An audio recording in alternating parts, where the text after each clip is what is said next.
സിനിമയിലേക്ക് വന്നാൽ നിങ്ങൾക്ക് ആർക്കെങ്കിലും സിനിമ കാണണോ വേണ്ടോ എന്നുള്ളൊരു ഡൗട്ടിൽ നിൽക്കുകയാണ് നിങ്ങളെങ്കിൽ ഒന്നും നോക്കണ്ട, ധൈര്യമായിട്ട് ടിക്കറ്റ് എടുത്തോ. അമ്മാതിരി പടം. മലയാളത്തിലെ എണ്ണം പറഞ്ഞ കോർട്ട് റൂം ഡ്രാമകളുടെ ലിസ്റ്റിലേക്ക് ഇപ്പോൾ എഴുതപ്പെടാൻ ഒരു പുതിയ പേരും കൂടെ വന്നിരിക്കുകയാണ്, നേര്. പിന്നെ ആകെപ്പാടെ എനിക്കൊരു നെഗറ്റീവായിട്ട് തോന്നിയൊരു കാര്യം, ജിത്തു ജോസഫ് പറഞ്ഞ പോലെ തന്നെയാണ് ഈ സിനിമയിൽ ട്വിസ്റ്റ് ഇല്ല, സസ്പെൻസ് ഇല്ല, ഒന്നുമില്ല. സിനിമ തുടങ്ങി അവസാനം വരെ കോർട്ടിൽ വെച്ചിട്ടുള്ള ഗൂസ് ബംസ് മൊമെന്റ്സ് അടിപൊളിയായിട്ട് തന്നെ കൈകാര്യം ചെയ്തിട്ടുണ്ട്. സിനിമയിൽ എടുത്തു പറയേണ്ട പെർഫോമൻസ് എന്ന് പറയുന്നത് ലാലേട്ടൻ്റെയും സിദ്ദിഖിൻ്റെയും അതോടൊപ്പം തന്നെ അനശ്വരയുടെ ക്യാരക്ടറാണ്. അനശ്വര എന്ന ആർട്ടിസ്റ്റിൻ്റെ ഏറ്റവും ബെസ്റ്റ് പെർഫോമൻസ് ഇതാണെന്ന് നിസ്സംശയം പറയാൻ പറ്റും. അജാതി പെർഫോമൻസ്. ഞാൻ പറയുന്നത് ഇതാണ്, ഈ സിനിമ ഒരിക്കലും തിയേറ്ററിൽ മിസ് ചെയ്യരുത്. ഒരു കോർട്ട് റൂം ഡ്രാമയാണ്, ലാഗുണ്ടെന്ന് ഡയറക്ടറായ ജിത്തു ജോസഫ് പറഞ്ഞെങ്കിലും പേഴ്സണലി എനിക്കൊരു ലാഗം ഫീൽ ചെയ്തില്ല. പിന്നെ ആകെപ്പാടെ എനിക്കൊരു നെഗറ്റീവായിട്ട് തോന്നിയൊരു കാര്യം, നമ്മുടെ ഷെഫ് പിള്ളിനെ കൊണ്ടുവന്നൊരു ഗുമസ്തം പോലത്തെ ഒരു ലോക്കൽ ക്യാരക്ടറാക്കി കളഞ്ഞു എന്നുള്ളത് മാത്രമേ ഉള്ളൂ. അല്ലാണ്ട് ഈ സിനിമയ്ക്ക് വേറൊരു നെഗറ്റീവ് എന്ന് പറഞ്ഞാൽ ഒന്നുമില്ല. ഈ സിനിമ വലിയൊരു ഹിറ്റാവും. മറ്റു ഭാഷകളിലായിട്ട് റീമേക്ക് ചെയ്യപ്പെടാനുള്ള ചാൻസ് ഉണ്ട്. ഈ കേസ് അന്വേഷിച്ച പോലീസ് ഉദ്യോഗസ്ഥനായ ഗണേഷ് കുമാറിൻ്റെ ക്യാരക്ടർ എന്ന് പറയുന്നുണ്ട്.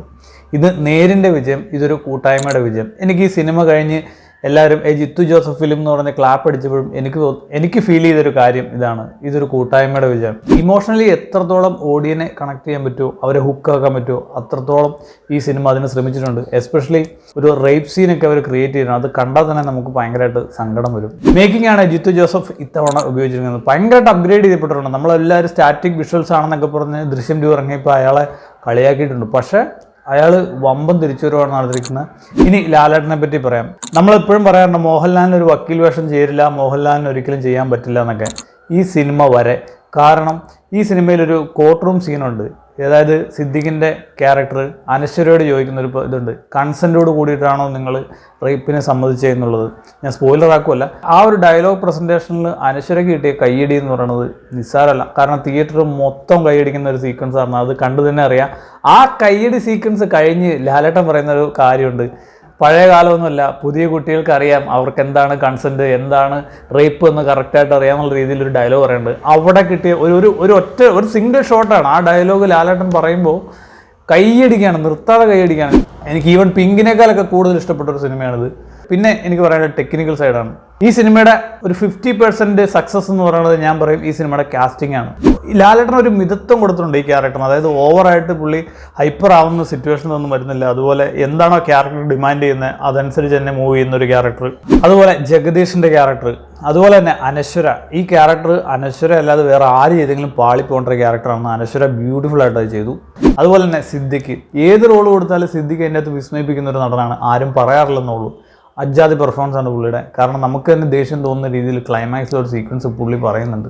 സിദ്ദിഖിൻ്റെ ബെസ്റ്റ് പെർഫോമൻസ് ഏതാണെന്ന് നമുക്ക് ഇനിയും പറയാൻ പറ്റില്ല. കാരണം അടുത്ത പടത്തിൽ പുള്ളി അതിലും കൂടുതൽ പെർഫോമൻസ് പുള്ളി കാഴ്ചവെക്കും.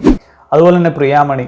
പിന്നെ എടുത്തു പറയേണ്ട ഒരാളാണ് ഈ ജഗദീഷിൻ്റെ ഭാര്യയായിട്ട് അഭിനയിച്ച ആളുടെ പേരെനിക്കറിയത്തില്ല.